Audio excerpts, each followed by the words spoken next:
नमस्कार विद्यार्थी मित्रांनो, आपण पाहणार आहोत 1 डिसेंबर 2025च्या महत्त्वाच्या चालू घडामोडी. INS तारागिरी युद्धनौकेचं जलावतरण.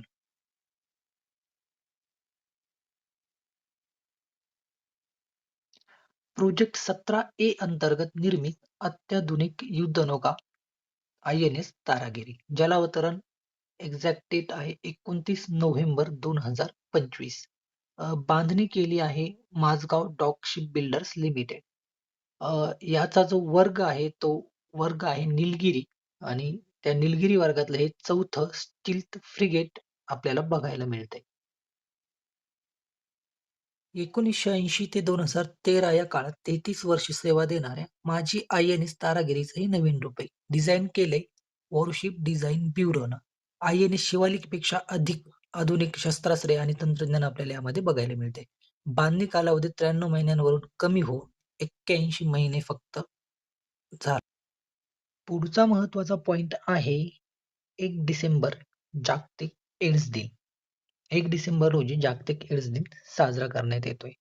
2025 ची थीम आहे ओव्हरकमिंग disruption transforming the AIDS response. सेवांमधील अडथळे दूर करून HIV कार्यक्रम अधिक आधुनिक आणि न्याय्य करणे या वर्षीच्या थीमचा बेस होता.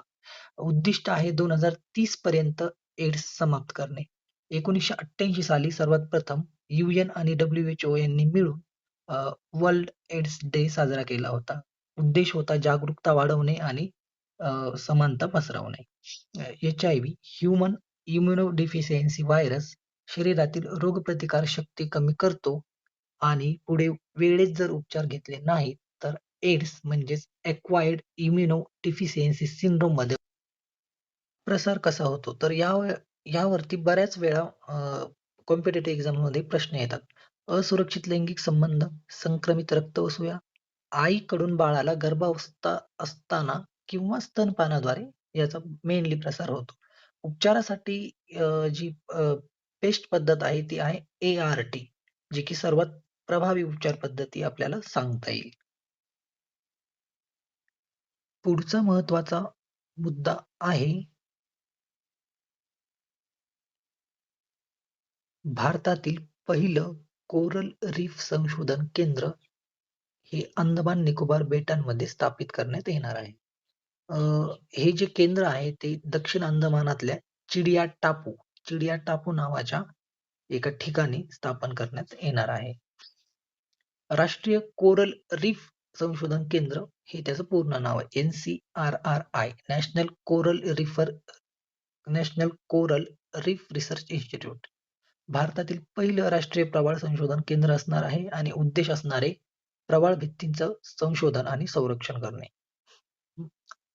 त्यानंतर बघूयात महत्वाचे वन लायनर्स.